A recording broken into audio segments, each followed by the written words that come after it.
Olá pessoal, tudo bem com vocês? Eu espero que sim. Nós estamos chegando aí na nossa reta final. Essa é a nossa, essas próximas 2 aulas vão ser nossas últimas aulas. E depois a gente já entra na semana de prova, certo? Então, eu peço que vocês, né, já aproveitando a oportunidade, revisem, né, o conteúdo dessa terceira etapa, pois ele é o que vai cair na prova da terceira etapa, tá? E para quem não pegou média, tá? Para quem está aí com as notas, com problema com as notas, né? a, a nossa prova de recuperação, né, vamos falar assim para ficar mais fácil o entendimento, ela será da matéria toda ministrada nesse semestre, tá bem? Então, é isso. Os recados dados, vamos dar início, então, à nossa aula. Né? Pessoal, na última aula a gente falou, né, muito sobre esses conceitos iniciais, sobre esse novo ramo, né, esse ramo que está surgindo com uma certa força e também com uma certa relevância, que é o ramo do direito animal. Né? Esse ramo, particularmente, eu acho ele bastante interessante, muito por conta do que a gente viu da filosofia que ele traz, né? E também dessa crítica que ele traz para nós e nos faz pensar sobre o que, ou como, prefiro como a nossa legislação vem funcionando. Né? Então, nós tivemos aí, né, nós vimos aí, né, esse conceito, né, da senciência, né, que é a base do direito animal, né, trazido pelo professor Rafael. Né? Só para lembrar, a senciência, né, é essa habilidade de ser afetado, seja de forma positiva ou negativa, até mesmo de experimentar, né, de forma até mesmo consciente, sensações básicas como dor, felicidade, animação, empolgação, conforto, desconforto. Né? Então, em termos simples, esse é o nível mais elementar do que a gente pode considerar como consciência. Né? Então, essa capacidade de experimentar, né, sensações boas e ruins é a base que nós temos para a nossa base teórica do direito animal, né, do que o direito animal propõe, certo? Então, passados aí essa reflexão, né, esse resumo da última aula, né, lembrando também que um dos principais objetivos do direito animal, né, se não o objetivo final, é fazer essa transformação, né, que o animal ele saia do status de objeto que há no nosso direito para um status de ser com dignidade própria, né, um sujeito de direito propriamente dito. Então, vamos dar início aí à nossa aula. Né? Temos aí, né, então vimos aí um novo paradigma, né, a visão do passado, né, que é a visão antropocêntrica, e essa nova visão. Né? Acredito que nesse resumo eu já tenha passado por isso, né? Acabei já passando por isso. Mas vamos falar, então, algo que eu somente passei por cima, algo que eu somente comentei, que eu acho interessante nós falarmos sobre isso, novamente de uma forma um tanto quanto aprofundada, tá? Que é a questão constitucional. A nossa Constituição, né, como a gente já viu em diversas aulas, né, até mesmo porque ela é a base do nosso estudo, é que o artigo 225, em seu texto, né, ele traz uma garantia, principalmente de um meio ambiente ecologicamente equilibrado. Né? Então, de certa forma, impõe-se ao poder público o dever de vedar as práticas cruéis contra os animais. Até mesmo a vedação de práticas cruéis é um inciso, se eu não me engano, o inciso 7 ou 8, deixa eu dar uma olhada aqui, é o inciso 7. Tá? Então, só para confirmar mesmo, né? Então, a nossa própria Constituição ela já veda, desculpa ser muito repetitivo, né? Só para não perder a linha de raciocínio. Né? Então, a própria Constituição ela já veda essas práticas cruéis. Né? Então, a vedação, a crueldade já é uma norma autônoma, né? Ela já tem valor moral, ela já reconhece que o sofrimento animal importa por si só. Né? Então, o objetivo ali é preservar que o animal não sofra, né? Independentemente da sua função ecológica. Né? Porque, como a gente viu na aula passada, o animal ele muitas vezes é visto ou como um objeto, né, o semovente, ou como um recurso ambiental. Né? Até mesmo temos na jurisprudência do nosso, dos nossos tribunais, né? A gente já falou sobre isso, mas é sempre bom voltarmos a falar, porque aí nós fixamos melhor esse entendimento, que o STF, então, ele já vem reforçando em diversas oportunidades, né, esse entendimento, né, da inconstitucionalidade das práticas cruéis que envolve a crueldade animal. Então, farra do boi, rinha de galo, né, briga de cachorro, né, até mesmo a vaquejada durante muito tempo, como a gente já viu, ela foi considerada uma atividade cruel. Então, até pouco tempo atrás, né, até a alteração da legislação, né, emenda constitucional, tudo mais, como a gente já viu nas nossas primeiras aulas lá no início, a vaquejada ela foi tida como uma prática cruel, né, e hoje ela é tida como uma atividade cultural, né, e é tudo feito ali, orquestrado, para que não haja nenhuma prática cruel contra os animais, né. Outro ponto que a gente pode analisar, referente ao direito animal, é sim a questão da evolução legislativa, né. Nós temos aí a evolução legislativa, eu trago para vocês o projeto-lei de número 27 de 2018, né, que tentou alterar a natureza jurídica dos animais lá no Código Civil. Então, esse projeto que foi aprovado, diga-se de passagem, ele buscou formalmente, né, reconhecer os animais não humanos, né, como seres sencientes e sujeitos de direito, né, despersonificados, né, fazendo com que eles percam essa natureza sui generis, né, de objeto, né, deixando de ser tratados então como coisa. Outra perspectiva que a gente pode notar é que houve também uma perspectiva até mesmo internacional, tá? Então esse é um movimento que está sendo internacional, que na declaração de Toulon, se eu não me engano em 2019, os juristas franceses, né, elaboraram o que a gente pode considerar um salto conceitual, né, onde foi declarado que os animais devem ser considerados universalmente, né, ou seja, globalmente, como pessoas e não como coisas, né. Então, eles surgem ali, né, classificando-os como pessoas físicas não humanas, e pelo simples fato, por esse simples fato, né, garantindo-lhes o direito, diferente dos humanos, claro, mas que levem seus interesses em conta, né. Então, sendo este, à vista, né, de uma forma global, um grande avanço essencial, tá, para a coerência do sistema de direito, né. E o fato interessante é que quando eles nomeiam, né, os animais como pessoas físicas não humanas, nós temos aí até mesmo uma evolução conceitual. Por quê? Porque quando a gente olha o conceito lá no dicionário, quando a gente vai lá no dicionário e verifica o significado da palavra pessoa, nós temos que ela trata como ser humano. Pessoa é o ser humano, a quem pertence à espécie humana, criatura. E a diferença também é na definição jurídica, né, que é tratada como um indivíduo a quem se atribuem direitos e deveres. Percebam que quando a gente traz ali para o âmbito jurídico, ele já não se limita à pessoa humana, né, ao ser humano. Então nós temos aí que essa personalidade, nós já temos, poderíamos assim dizer, que o conceito jurídico nosso, que nós já aplicamos no nosso país,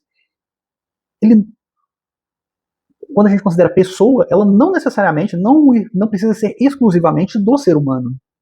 Então essa é uma evolução conceitual que a gente tem visto e acompanhado, e faz todo sentido, né, quando a gente para pensar, certo? E, em decorrência disso, nós temos o que esse ramo do direito traz, que é a tese da interligação, né, que até mesmo que é considerado um ponto crucial. Por quê? Porque violar um direito animal acaba sendo, de forma direta, por diversas vezes, e até mesmo indireta também por diversas vezes, violar um direito humano.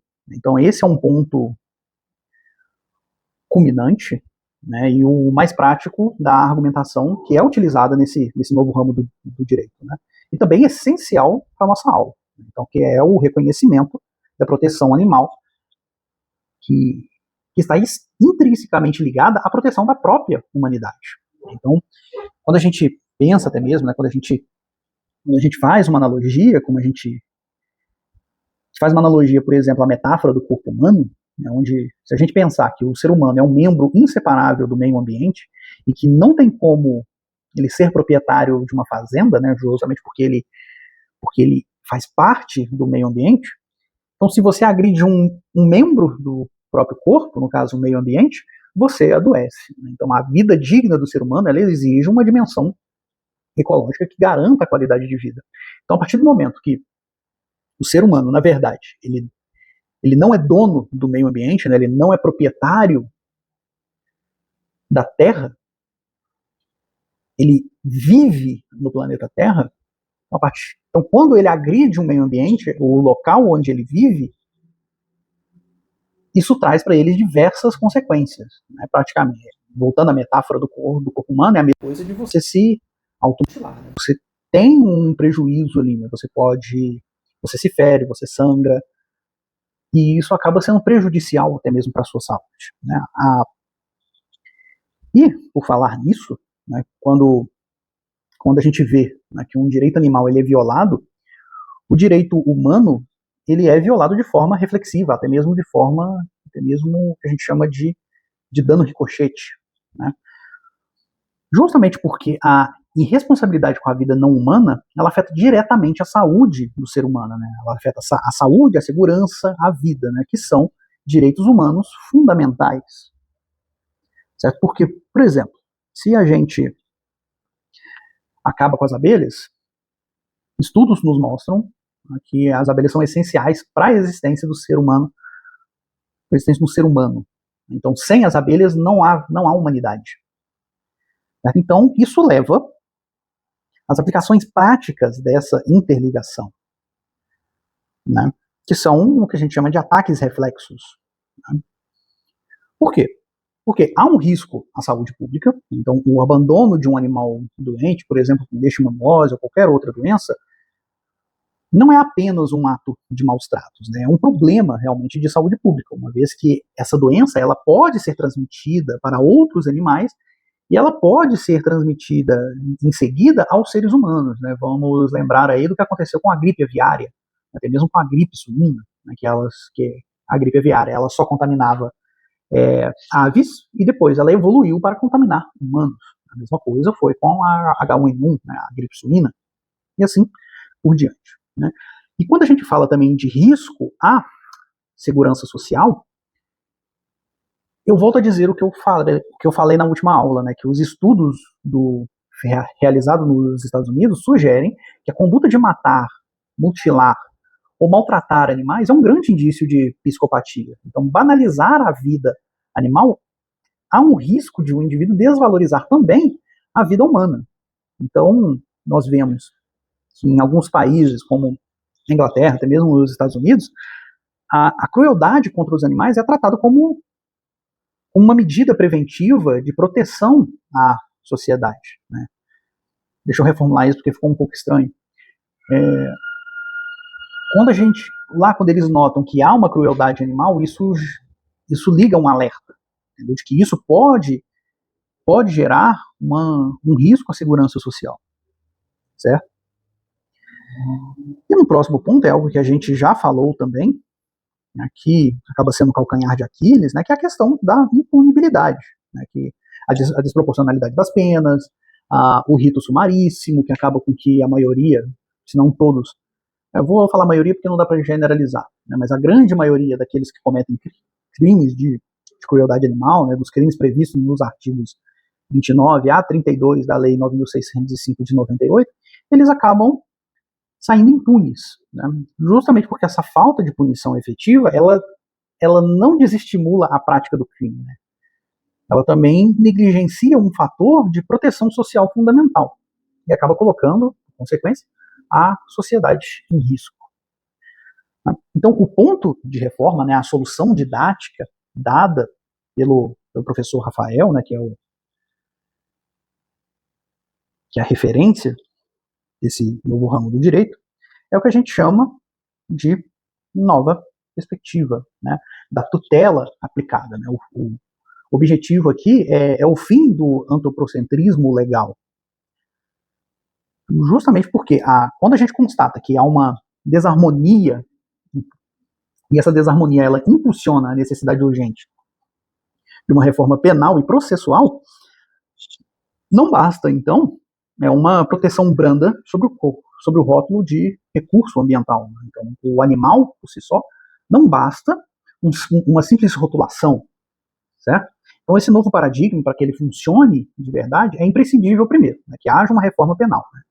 Haja os aumentos de pena, né, contra os crimes contra a vida animal, e que eles se tornem proporcionais ao valor do bem tutelado, né, que é a vida. E quando a gente olha a nossa Constituição, né, lá nos primeiros artigos, né, uma das principais coisas que a gente vê é o direito à vida. Então,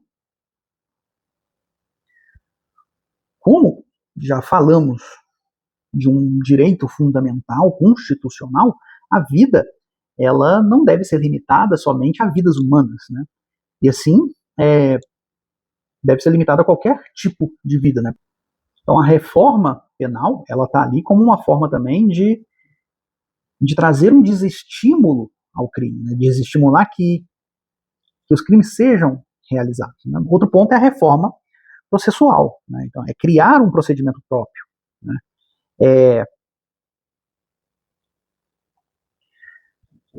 criar ali um procedimento penal especial para os crimes ambientais, né? Retirando os artigos 29 a 32 dos juizados especiais, né? Que no caso é o rito sumaríssimo, né? Porque isso mitigaria os inúmeros benefícios despenalizadores, como a transação penal, como o sursis, que acabam levando à impunidade e garantindo uma punição assim, se eles forem retirados, né, claro, desse procedimento dos juizados especiais, a punição seria muito mais efetiva e coerente com a gravidade da conduta. Então, garantir o direito básico aos animais não humanos é permitir uma existência digna e liberta da tirania do homem, né? E estaremos, então, por consequência, assegurando uma vida digna à própria humanidade. Então, essa é a essência desse novo paradigma, né? É viver em real harmonia. E é trazer a esses animais que são indefesos, porque são indefesos,